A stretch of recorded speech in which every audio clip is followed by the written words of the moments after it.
Salut mes petits initiés. Si tu me connais pas encore, je suis Ini, artiste, tatoueuse, auteure de BD. Je fais des podcasts sur pas mal de sujets, sur des films, séries, jeux. Et récemment, j'ai commencé à lire des mangas. J'ai découvert Blue Flag par hasard et je vais donc parler de ce que moi j'ai pensé du manga, de ma vision personnelle et de ce qui m'a plu.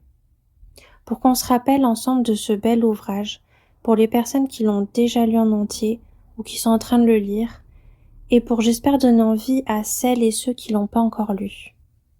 C'est une série écrite d'abord en japonais par l'auteur Kaito.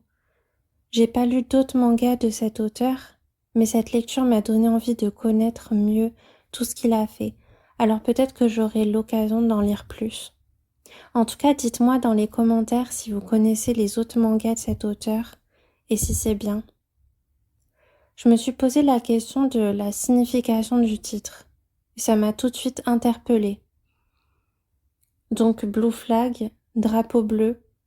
J'ai cherché mais j'ai pas trouvé à quoi ça correspond exactement.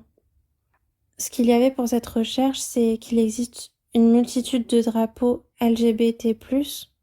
Bon, je savais déjà ça, mais pas de drapeau entièrement bleu.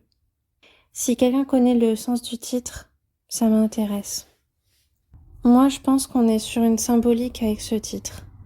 Pour le drapeau, symbole de fierté, c'est des jeunes personnages qui apprennent à s'affirmer avec le passage à l'âge adulte et qui apprennent à afficher qui ils sont parce qu'ils en apprennent sur leurs sentiments et sur ce qu'ils veulent réellement.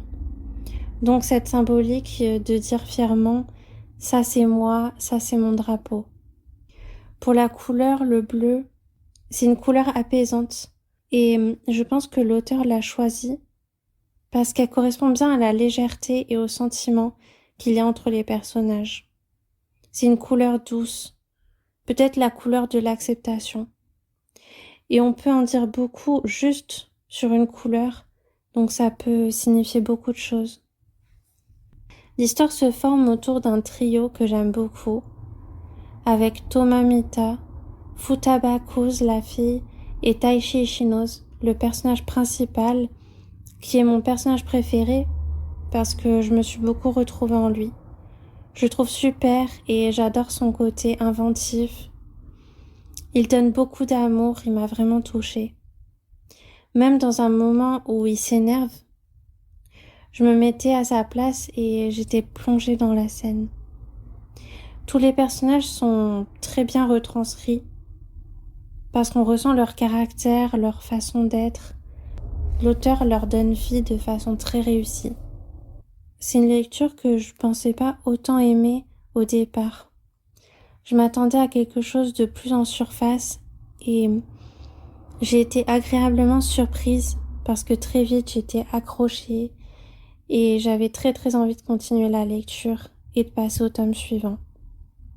Je dirais en particulier à la fin du tome 6, c'était le pic du suspense et je pense que vous serez d'accord avec moi.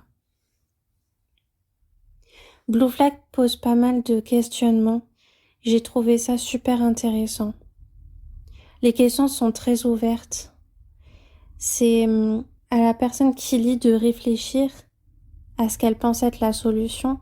Mais il n'y a pas vraiment de solution, c'est plus une question de choix. Et de se dire qu'est-ce qu'elle aurait fait à la place d'un des personnages. Les personnages eux-mêmes se posent des tas de questions et sont parfois perdus, ce qui rend le récit réaliste et psychologique. J'aime ce côté relationnel dans l'histoire. Un de mes passages préférés, c'est quand Taishi transmet sa méthode pour retenir ses larmes. J'en dis pas plus.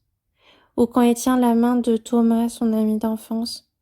J'en dis pas plus, pareil, pour laisser le mystère et que vous puissiez découvrir l'histoire petit à petit, ou d'un trait, mais en tout cas dans le bon ordre.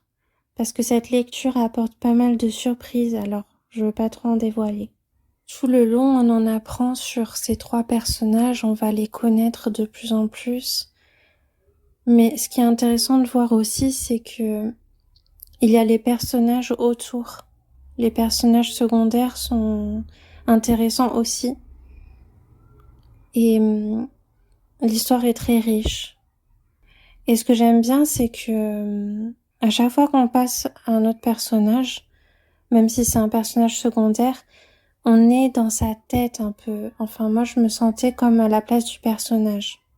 J'apprenais à connaître ces personnages principaux et ces personnages secondaires, petit à petit.